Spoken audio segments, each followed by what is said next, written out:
Hello and welcome to today's webinar where we're asking, how can HR implement a best practice approach to D&I in recruitment? My name is Bogdan Tiganov and I'm the head of content community at Ciphr. Ciphr is a specialist provider of SaaS, HR, payroll, recruitment and learning software through our HCM platform, Ciphr Connect. Ciphr Connect is designed to provide a frictionless people experience across an organization's entire employee lifecycle.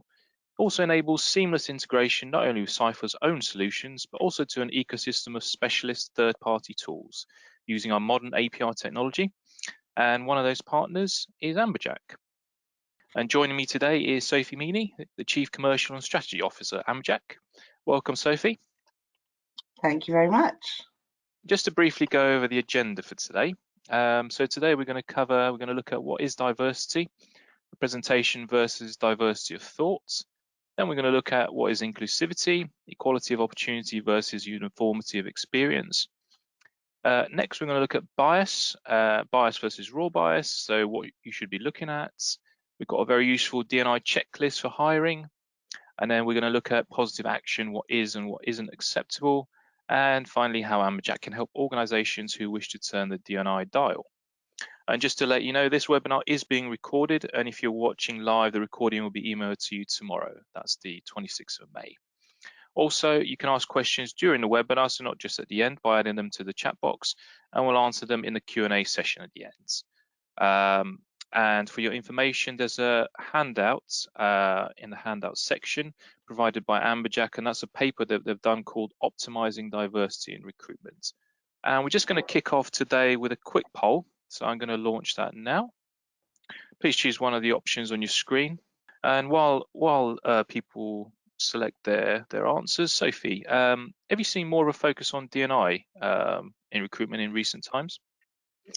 Absolutely, no question. I think, organisational diversity has always been an important consideration for the most progressive businesses. There's no question there's a link between organisational diversity and organisational effectiveness. But I do think, more recently, that strategically critical consideration has ceased to be the domain of solely the biggest and best resource businesses, and it is starting to become on the agenda for all businesses of all sizes. And I think there's no question that this is linked to the recent events. Most obviously the Black Lives Matter movement and the tragic murder of Sarah Everard, which I think has put a spotlight on certain stereotypes, privileges and lack of privilege. But it's also probably linked to the pandemic. I think that despite the sort of sadnesses and the innumerable downsides, there have been some positives. And I think one of those positives is that we now dare to believe that in a way that probably most of us wouldn't have done 18 months ago, we can collectively create a world, sort of humans are capable of much more seismic change than we might have given them credit for. And we probably believe we actually might be able to create a world in which people are hired solely on the basis of their future potential rather than their past opportunity or privilege. So I think we all sort of feel it is achievable now, whereas we might not have thought that before. I'm just going to close that now and just share the results.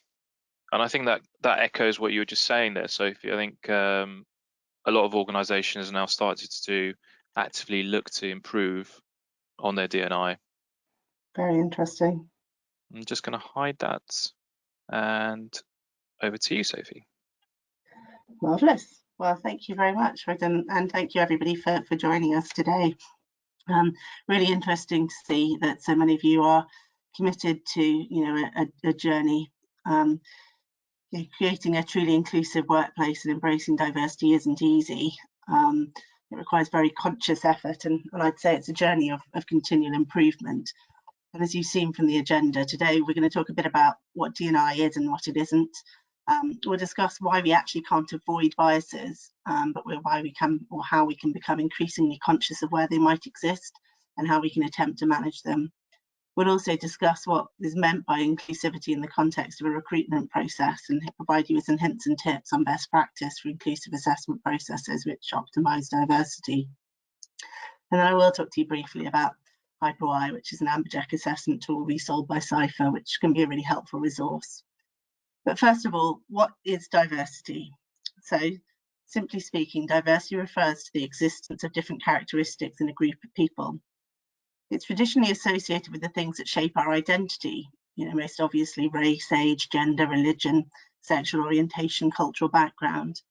It does, however, cover everything that makes us unique. So it does also cover things like our cognitive skills and personality traits as well. So what we typically say when we're working with organisations in this space is that to drive an optimally effective diversity strategy, it's really vital to first understand what drives the focus on diversity within your organisation. At a basic level, most organisations are keen to manage risk and to ensure that they're compliant with the Equality Act requirements. If that's the only driver, typically those organisations aren't really committed to diversity and inclusivity in its truest sense, but they do just want to ensure that they don't discriminate against protected groups through their recruitment process. And reflecting on what we said to start with, I'd say that until recently, whilst there were clear exceptions to this rule, probably the majority of organisations fell into this group. Today, however, as I think we've just referenced, we see an increasing number of organisations who are looking at more diversity more strategically, and typically organisations will then see two key objectives. One sort of key objective is the need for their employee population to more directly reflect the diversity of their customer base or their community. And the second is to ensure that they benefit from true diversity of thought. There's been countless papers and research exercises which prove beyond doubt that there's a positive correlation between organisational diversity and particularly the robustness of decision making and creativity and innovation. I'll just bring a couple of these to life. One of our clients who we work with is an organisation called Police Now. They're an organisation specifically focused on introducing more diverse talent into the police force. So they are hiring people at a grassroots level and then supplying the forces across the country with this great and more diverse talent. And the main driver of their focus on D&I is actually representation.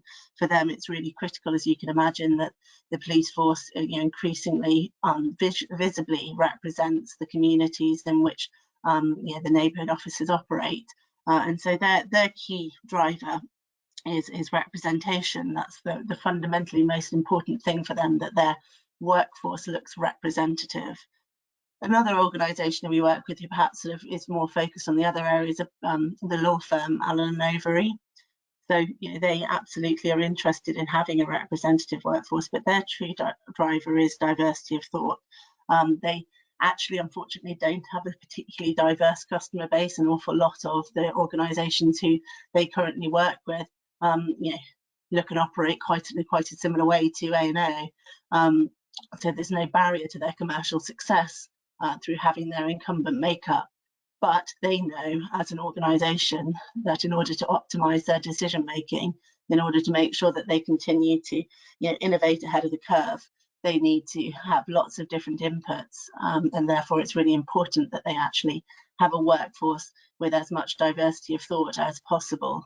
So understanding from your own side of the fence which one's most important to your organisation is really key.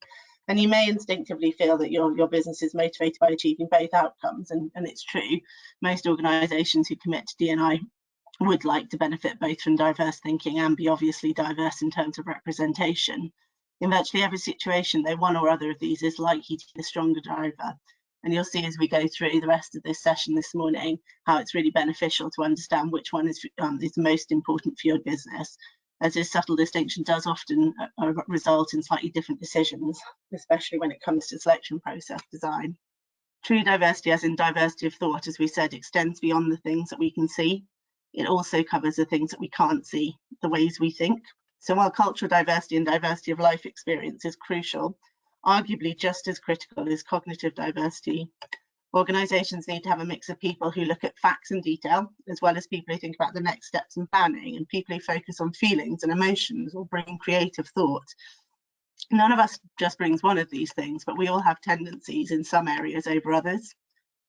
We can have a team full of cultural diversity and diversity of life experience, but who have a predominant leaning towards one or two of these thinking styles, and this can make them very vulnerable or underperformance in those other areas. Similarly, to be truly diverse, organisations need people who have different personality types. As well as recognising that true diversity of thought is broader than traits like ethnicity, age, religion, gender, etc., it's really important to recognise that achieving representation from these different groups doesn't actually guarantee diversity of thought. Critically, if organisations are looking for true diversity, we need to target true difference, rather than finding people who might look different on the outside but actually behave and think in the same way.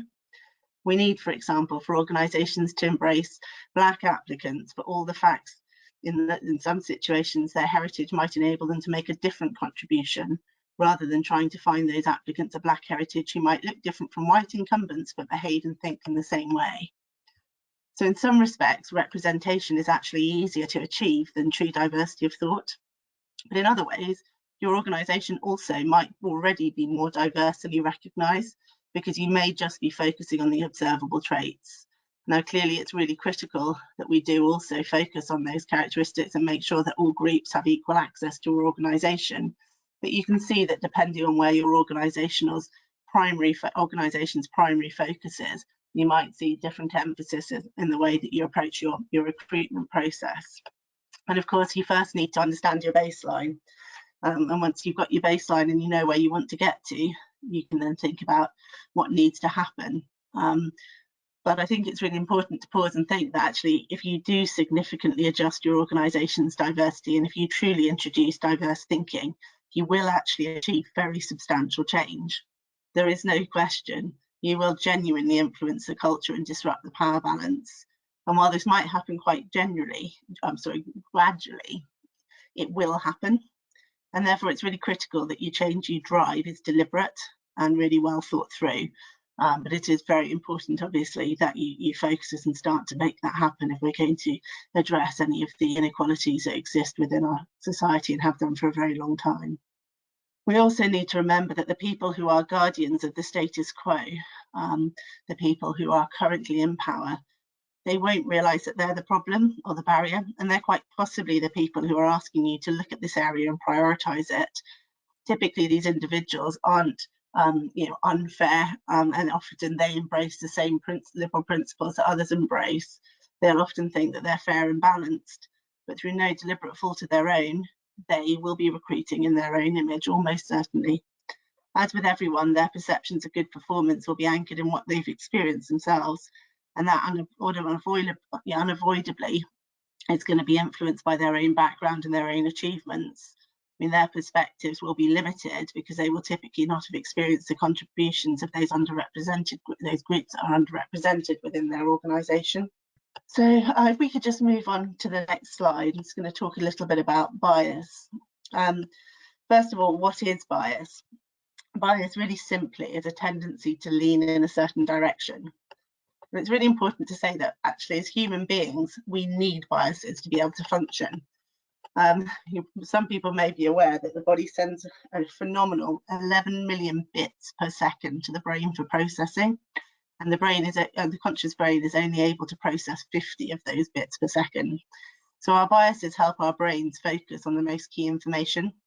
Essentially, our brains are filtering out the noise based on our previous experiences and learnings so that we can focus on those inputs that are most critical to our survival.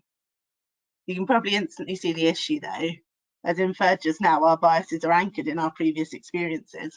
And just because we've experienced good to manifest itself in one way, doesn't mean it can't manifest itself in another way and vice versa. These biases might be really helpful in ensuring that we don't stroke a snake, or they might make us instinctively hit the brake rather than the accelerator if we're coming into an accident. But they can be much more sort of problematic when it comes to people. Our brains do typically, as a baseline, assume that all people who look similar will act the same. And we, by necessity, focus on the things that our brains pick out and miss an awful lot of other input, which might lead us to different conclusions. So it's just a fundamental reality that humans have biases. It's an unavoidable fact, and it's actually a really important fact for our human survival. But it is a little bit problematic when we look at diversity and inclusivity within our organisations. So to optimise the sort of inclusivity or the diversity of your organisation, you need to ensure that you do what you can do to remove those human biases from your recruitment process. That having been said, if we go back to that true definition of bias, your assessment process is actually designed to have a bias. It is designed to lean in the direction of people suited to the job. However, we need to ensure that there is no unintended bias. i.e. that it only focuses on criteria which are directly and objectively required for success in the role, rather than any other criteria which might be a distractor and aren't job related. So in the context of recruitment or selection, typically when people talk about bias, they don't mean the broader definition. They very specifically mean a tendency to select applicants that are similar to your organisation's majority group. And if we generalise, for the majority of organisations in the UK, typically that majority group is white males. If we go a step further, there's a distinction between what we refer to as indirect bias and what we call raw bias. So raw bias occurs when a minority group is selected at a lower rate than the majority group, specifically because of those minority group characteristics.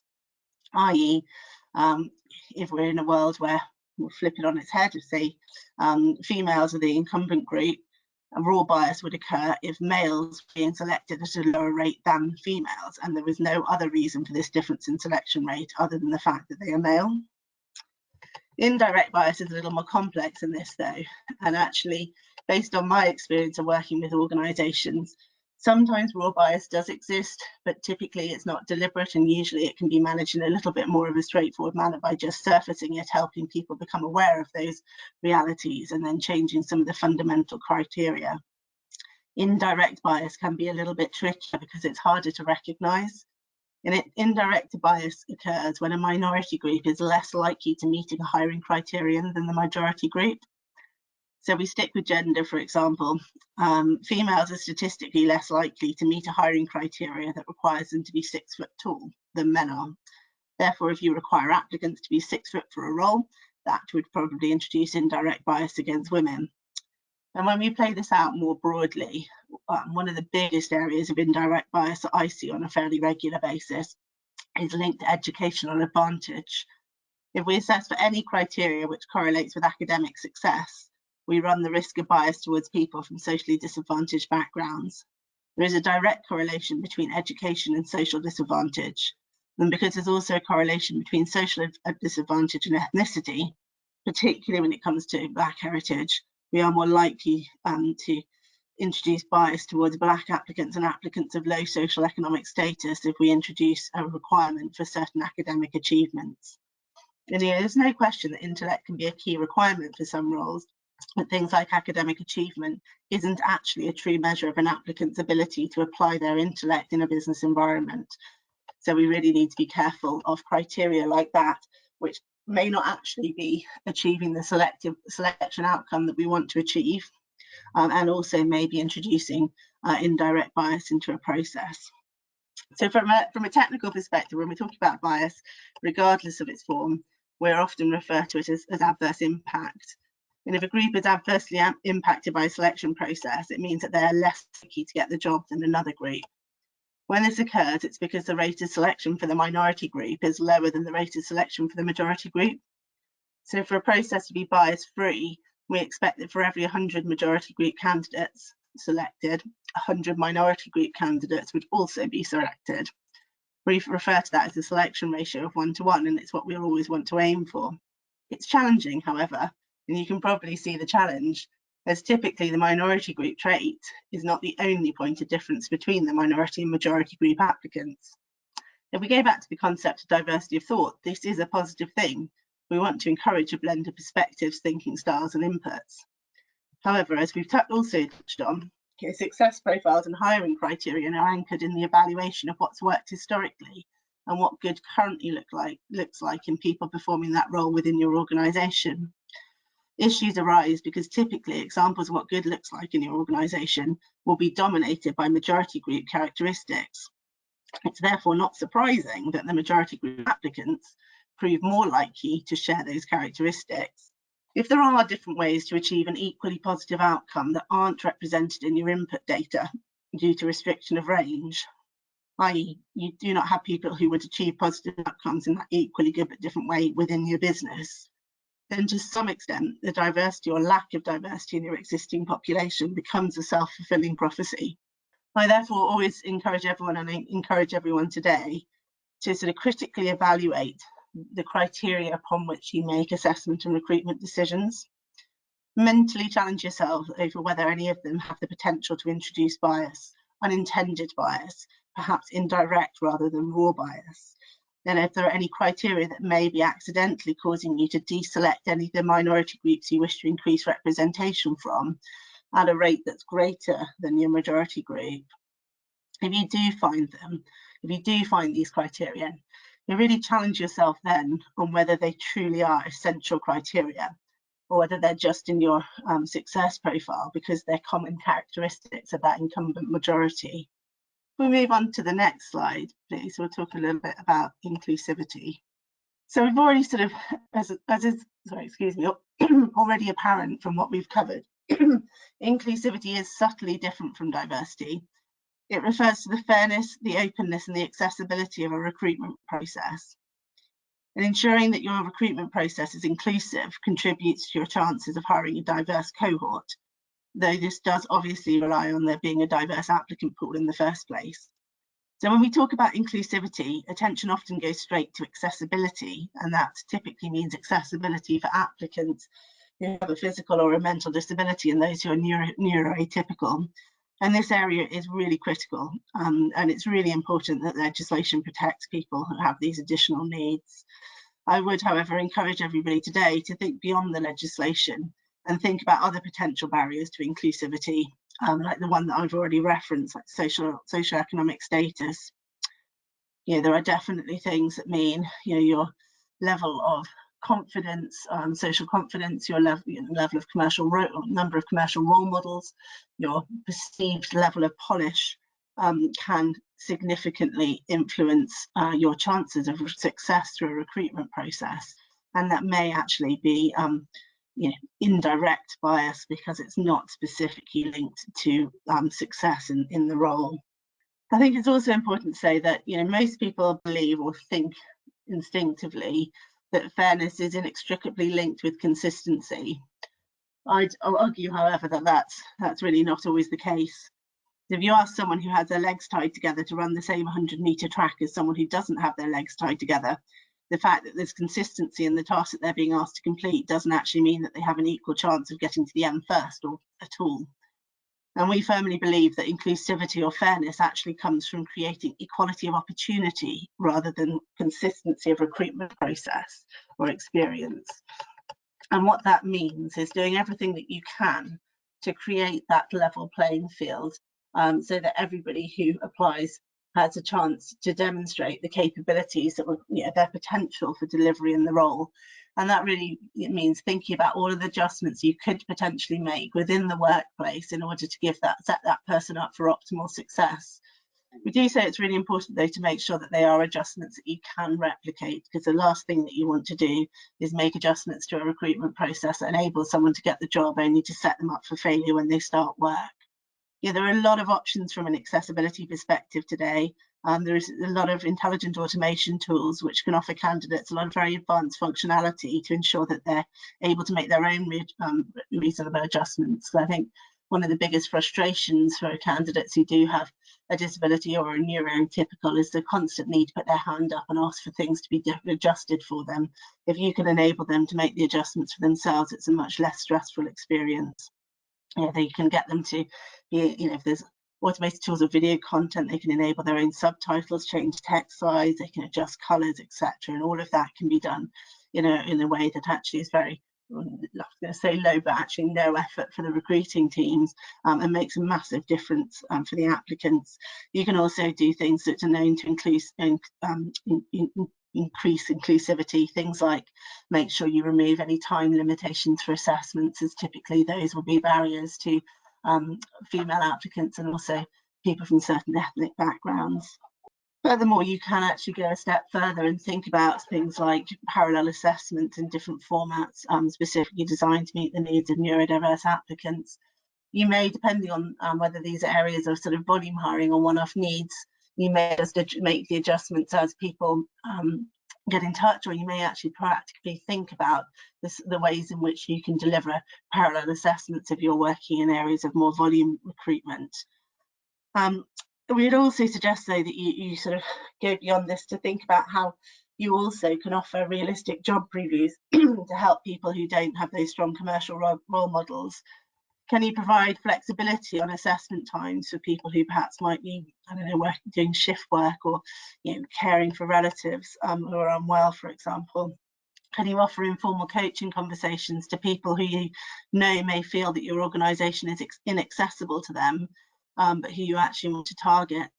And I think it's really important as well to think consciously about any imagery and language that you use across your website, across any external communications to potential target applicants. There are some really simple tools like Textio or Grammarly, which can help you identify whether you're using a language which has a gender bias or whether it's neutral.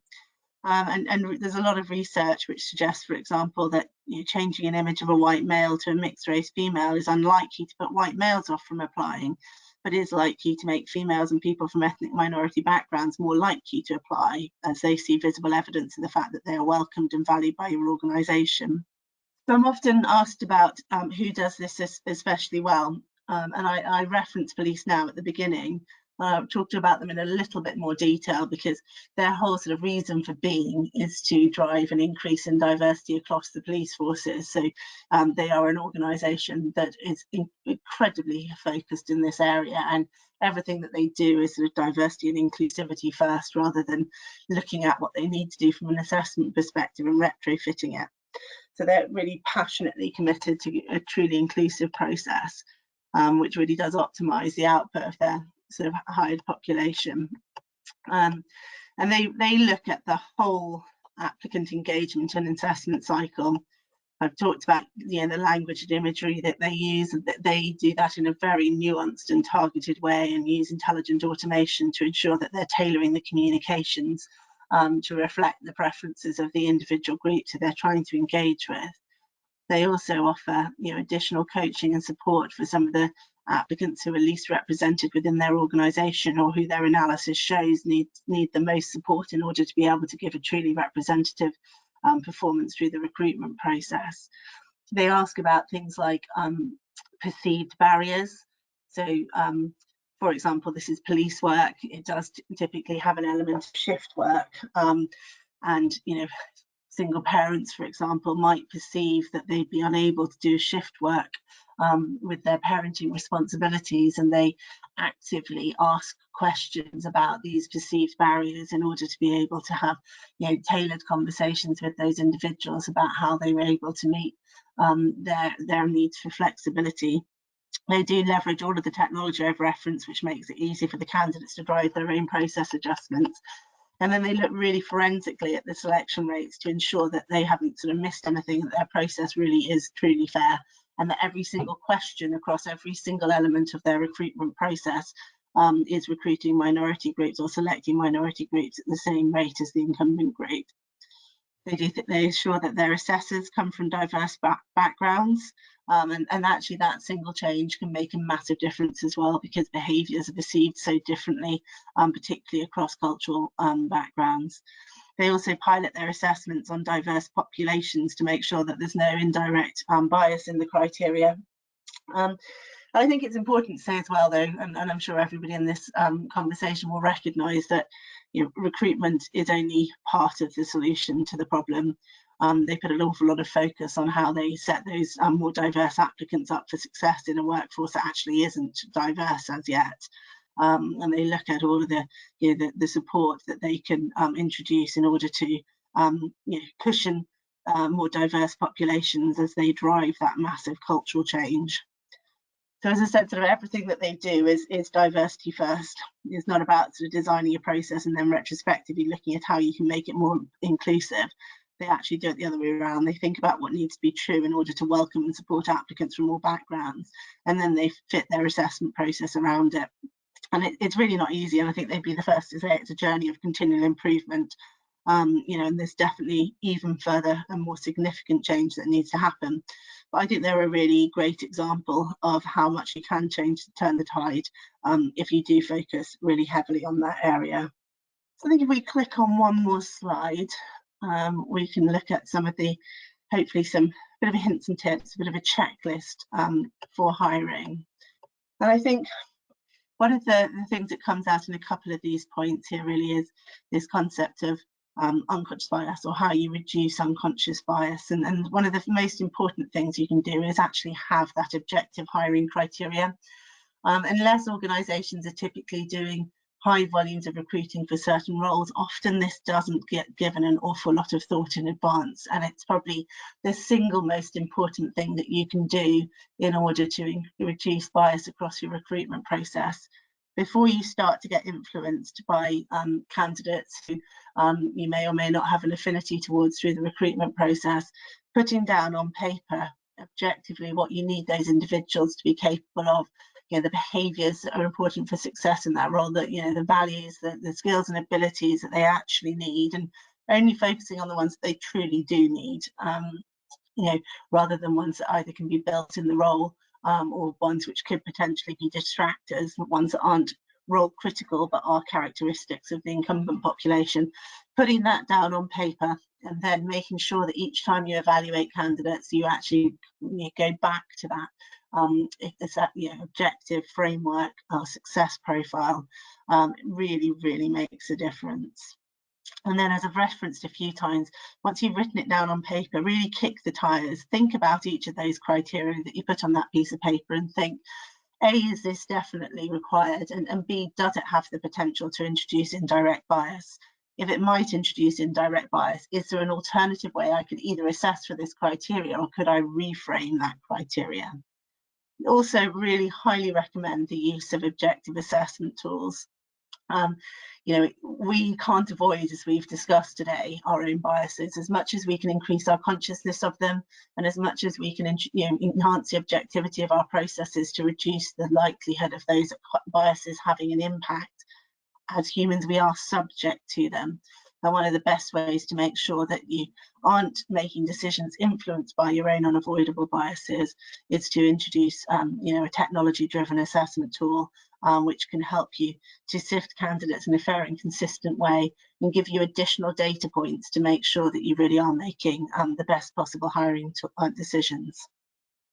We also really recommend all organisations for all roles to focus on potential rather than experience. As is sort of self-evident, there's a really strong correlation between past opportunity and experience. Now, in the past, particularly pre-pandemic, most people used to look at experience first, and then if they had a short list of candidates, all of whom had the right level of experience, they may consider potential. They may think which of those candidates with the right level of experience has the most potential, and then they would hire that candidate. We recommend these days actually that you flip that on its head. In this world in which yesterday is no longer a predictor of tomorrow, in which absolutely our change is the only constant, and we can only be certain of more uncertainty. Yesterday's or past experiences isn't a predictor of future performance. Actually, the most critical thing is our ability to be resilient, our ability to adapt and to apply our learning from one situation to another. And those are sort of criteria linked to potential. So we always say focus first on potential, and then when you've got a short list of people who all have strong potential, then you can focus potentially, if it's a technical role, on which of those people has the most technical skills or experience. Although if it's a leadership role, we tend to say hire the person who has the most potential, because if they really are learning agile, they'll be very quickly able to assimilate the skills and abilities required, even if it is quite a specific and nuanced role. The best way to tell if someone can do the job is to get them to do the job. And while that's impractical to bring everybody into your organisation and give them a trial, making sure that you use assessments which are really anchored in key aspects of the role that you're bringing people in to do is a great way to objectivise your assessment process, and to give individuals who may not have done the job before the opportunity to demonstrate that they could do it. Just because they haven't had the chance to doesn't mean that they couldn't.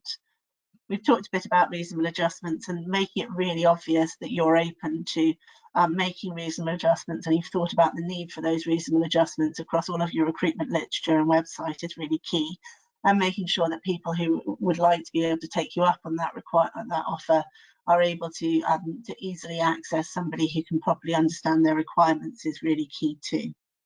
I think these days we're increasingly encouraging people to think about the benefits of introducing neuroatypical thinking into their organisation and actively embracing neurodiverse applicants.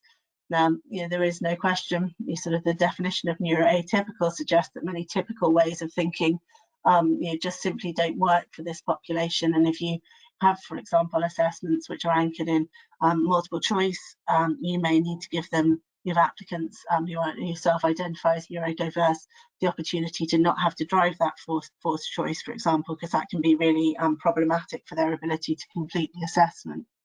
Another thing that is really key and actually very easy to address is training for your hiring managers. We've talked about the fact that we are all subject to our biases, but if we are conscious of those biases rather than those biases being unconscious, then we can more effectively manage and reduce the impact of those biases. Then it's just worth maybe pausing a little bit and talking about the types of biases that do exist. And probably some of these will resonate. So one of the ones that I think I see most often in recruitment processes is what I sort of is referred to as the halo horns effect. So if, for example, the candidate walks into the interview and makes a really bad joke, trips over, or does something really stupid, you're likely to then see the rest of their performance in the interview through the lens of that horns experience. Similarly, if somebody walks in and says, the single most insightful thing you've ever heard, you're probably predisposed to filter out anything bad that they say through the rest of that interview and only really remember that one brilliant thing that they said to start with. So that's sort of the first impression, but equally just even if it's in the middle of the interview, the impact of one really strong or one really negative statement can influence the ways in which you review and perceive the rest of the interview, and being conscious of that is really key so that you ensure that you evaluate the whole representation of that individual rather than over-index on a really narrow aspect of it. Similarly, it's perhaps quite obvious, we are more inclined, as we've heard through everything I've said today, to have an affinity to people who are like us. So when we talk about the affinity or contrast bias, if we're talking to somebody and they went on holiday at the same resort we went to the previous year, we're much more likely to score them well through an interview than if they're talking about their previous holiday. You went there and you thought it was a terrible place, but they thought it was wonderful. That contrast situation, where if you've got that for the candidate, you're much more likely to downgrade or disregard any positive aspects of their overall performance. There are a couple of others that are quite key as well. I mean, a really important one is stereotyping. This is where names, gender, age, height, cultural, religious backgrounds all come into play, where typically we'll, as individuals, make assumptions about those individuals based on stereotypes that we have linked to the groups that they're visibly part of. But there's also a really interesting one as well, which is attractiveness bias. All the data shows that people who are considered to be more attractive are typically scored more highly through recruitment processes than people who are generally considered to be less attractive. And there's also one final one just to be aware of, which is this attribution bias, and that typically plays out when we sort of undervalue individuals' achievements or contributions. Might write those things that they've done off as luck and not actually properly understand the skills and contribution that it's taken for them to achieve them. So really what this means is, we do need to step away from, or just be conscious of the fact that these biases might be playing out, and focus on those objective hiring criteria that I've already talked about, and then data-driven hiring decisions off the back of them.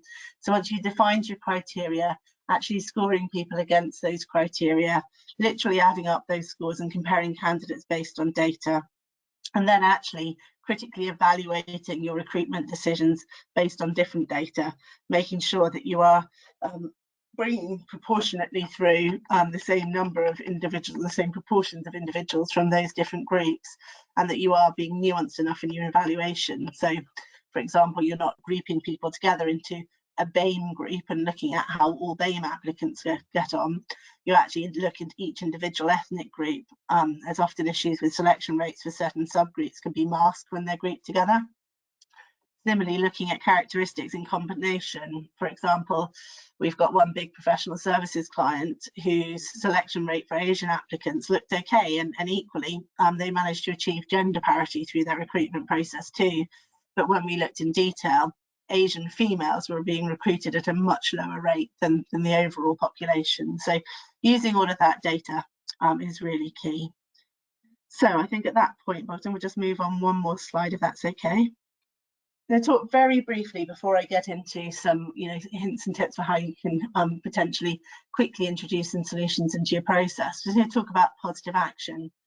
So positive action is allowed by the Equality Act, and what it means is that if you are genuinely trying to turn the dial in terms of diversity within your organisation, there are certain situations in which you may be able to prioritise applications from underrepresented groups within your organisation. I'm not going to go into huge depth on this, and I would suggest that if positive action is something that you are considering, it is worthwhile investing in some expert third-party support, because it is a little bit of a tricky space and there's some interesting case law in this area. But there are a couple of things that you really clearly need to do in order to be able to safely apply positive action. The first is that you need to have objective data which demonstrates the underrepresentation of the groups within your organisation. So you first need to be able to prove that you do have gaps that needs filling. And then the other piece that is the second piece, which is equally critical, is you need to be able to prove that the candidates who you're considering are otherwise of equal merit. So if you've got a particular vacancy in a situation in which you have two candidates who are equally well qualified for that role based on the objective hiring criteria that you've predetermined, so they're equal in everything else, then you are entitled to prioritise the application from the individual from the group that is underrepresented within your business. So as I say, it's a complicated space, but actually an area where if you are truly committed to turning the dial, it can play a really important role in helping you do so. Very quick shout out about who Amberjack are and what we do. Amberjack are experts in intelligent recruitment process automation and in selection process design. So an awful lot of what we do in the D&I space is actually help our clients with their strategy and help them to design assessment tools which enable them to optimize that organizational diversity through a truly inclusive recruitment process. And we also do a lot of quite complicated statistical analysis for our clients, helping them to understand at the moment the different rates of selection for their groups across the business. But we also do some less bespoke and less comprehensive consulting and work, and we do offer some off-the-shelf assessments that help organisations to identify high potential talent in underrepresented groups. So if we click on one further, I'm going to share with you the Amberjack framework for the identification of potential, but that is all anchored in a tool that is referred to as Hypereyes. So this is our high potential intelligence tool. It's an immersive psychometric that helps you identify potential, and it's a tool that we've seen a huge adoption of over the course of the last period, because as well as an increased commitment to true diversity and inclusivity, what we've also seen, and I suspect many organisations represented on the call today would have experienced this firsthand, seen huge increases in the volume of applications for each vacancy at the moment in light of the wider economic environment and the increased proportion of people out of work at the moment. And I think, speaking as somebody who's personally been recruiting for longer than she'd care to admit, recruitment's always a responsibility, but I don't think I've ever felt the weight of that responsibility as much as I am at the moment, where you are conscious of the number of people, or the increased proportion of people who aren't applying for a job from a job, but who are out of work and who desperately need to get back into work. You're often interviewing those people virtually, so you're seeing them in their homes, you're seeing the pictures of the family they need to support on the walls behind them. And you're in a world in which actually there are more than one candidate who is really well qualified for the position you're trying to recruit for. So, I was heavily involved and always been a massive fan of Hypereyes, but it's actually been in using it myself in my own recruiting processes over the course of this latest period, where I've become as passionate about it as I have. And I'm definitely never recruiting into my own team without it. So what Hypereyes is, it's a combination of a psychometric and a motivational assessment tool. It's delivered in a really immersive, story-wrapped candidate experience, and it breaks down into a few component parts. So it assesses candidates' applied intellect, or ability to apply their smarts to the work environment. It assesses their behaviours and their judgments against the pillars for high potential, which I'll talk about in a second. And it also enables those candidates to articulate their motivation for your organisation and for the role that they've applied for. So at the same time as looking at their CV, and let's face it, CVs are very problematic from a D&I perspective because they're inconsistent, and it's really hard to drive proper objective decisions off inconsistent data inputs. So alongside the CV, you get a consistent and comparable measure of the individual's fit across that entire high potential framework, and you get to evaluate their sort of communication and their motivational alignment. So you get 3 data points before you need to make a decision.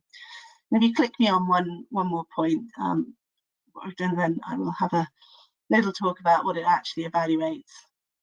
So I've talked about it evaluating potential, and what do we mean by potential? I've talked a bit about applied intellect, and that not just your smarts, but your ability to apply those smarts in the working environment. It's your ability to apply your learning from one situation to another. Really critically though, it's not just your IQ, it's also your EQ and your social intelligence. Sorry, I should have brought a glass of water with me. So it's about applied intellect.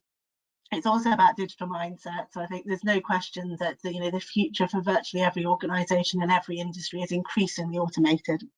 And therefore, candidates who are going to be successful in the modern working world need to be technologically embracive. They need to be digital creatives. They just need to be able to think technology first in their solutions. So it does look at propensity for embracing tech. It doesn't look at any kind of technical capability. It just looks at openness to new levels of digitization. And then in a world in which is becoming increasingly automated, the left brain linear thinking tasks are being taken over by the computers, by the robot. The bits that make us the human differential, if you like, is our creativity, our ability to think holistically in a joined up manner and think about the future as opposed to just the immediate now, and to have some element of original thinking. So that's evaluated through creative force. And then the bit that I think everybody identifies with, particularly after the last 18 months, is the 4th pillar, grit, which is all about resilience. It's about your ability to continue to deliver in when the world around you is changing and through challenging circumstances. So it's about your passion and commitment to your goals, and your ability to still achieve in chaos. And so that's what Hypereyes, the assessment tool, evaluates against. And really importantly, what it does is it looks at the whole person. So a lot of other assessment tools that are out there in the market might look at one narrow construct of that person. So it might look at, for example, their numerical reasoning ability, or it might look at their preferences. But what it doesn't look at is the way in which they apply those preferences or their capabilities, and it just looks at that narrow aspect of them rather than all over. So this tool looks at your aptitudes, but also your behaviours. It looks also at your motivation, and it also looks at your communication all in one. And we think it's really important that you don't look at people just through that narrow lens. If you look at them through too narrow a lens, then the chances are you'll end up bringing through some people who are really strong in that one particular area, but a little bit deficient in some of the others. And equally, there'll be some other people who are only just below the benchmark for that area, but really, really strong in other areas, who you're indirectly, accidentally deselect. And from a D&I perspective, that's the one that worries us most. So really important to look at that whole person and look at that whole person in an objective way. And if we click on one more slide, just going to talk very briefly about the specific D&I characteristics of this particular assessment tool. So we make quite a bold claim about this tool. We claim that it's actually the world's most inclusive psychometric.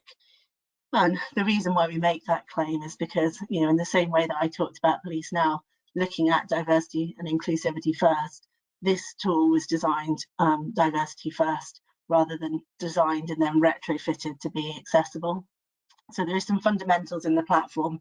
I've talked about the fact that technology can enable candidates to drive their own reasonable adjustments, and Hypereyes has that clever, intelligent plugin which enables candidates to manage their own adjustments as required.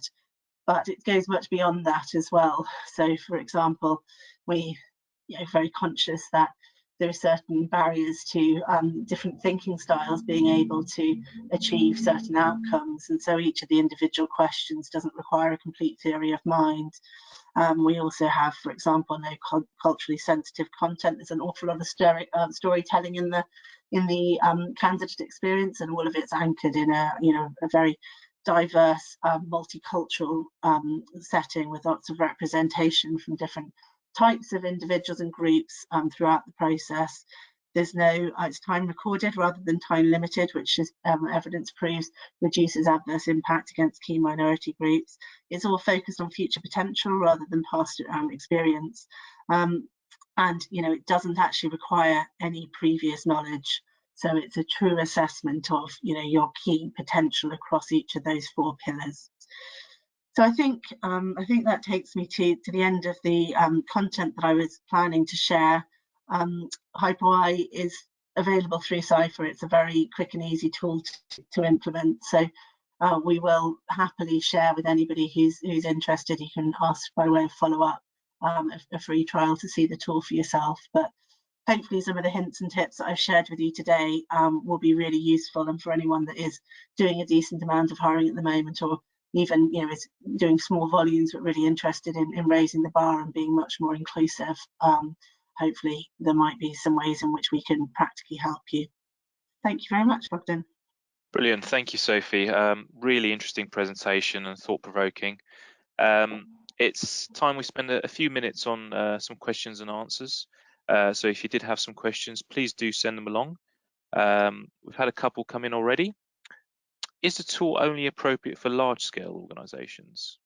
A really interesting question. No, I mean, as an organisation, Amberjack ourselves are really small, and I use it for all the hiring into my team. We've only got about 70 people in the whole business, so we use it for every sort of hiring across all levels, and even like I just hired a sales director and used it as part of the recruiting for that process on a one-off basis. So no, any size, and it doesn't need to be in any way integrated. It's all very quick and easy to use. What about implementation? How long does it take to implement? Literally can send somebody a link and they can send it out to their candidates. It can be implemented in less than a day. Very, very quick and easy.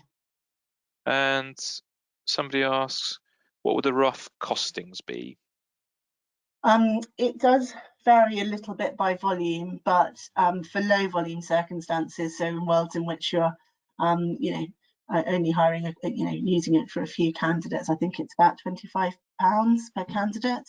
So compared to other sort of psychometrics on the market, it's actually really cost effective, and it does have video interview content as well. So typically, if you look at the cost of a psychometric and a video, it's less than a quarter of the price. Finally, somebody asks, would you recommend calculating selection ratios for each protected characteristic, aka male versus female ratio, white versus ethnic minority ratio, etc.? Definitely, and when you the sort of calculations for adverse impact actually do take into account the proportion of populations represented. So in order to identify whether you have got statistically significant differences in selection rate, it's not just as simple as looking at the ratio. You need to put it into that wider context. But 100%, it's really important to look at that data. And if you haven't, for example, got the volumes, just starting with ratios is a really good place. And if you've got problematic ratios, then obviously it's going to be even more problematic if you look at it in more statistical detail. So yes, please do, definitely. Excellent. Thanks, Sophie. And I believe that's all we've got time for today. But if you'd like to discover more about Ciphr's people management solutions or Amberjack, please opt in at the end using the exit survey you'll see after this webinar ends, and someone will be in touch. That survey will also ask for you for a bit of feedback about today's broadcast, which will help us improve our webinars in the future. So do take a couple of minutes to fill it in if you can. Thank you for joining us today, and thank you, Sophie, once again for the brilliant presentation. And we hope to see you at another future Ciphr webinar.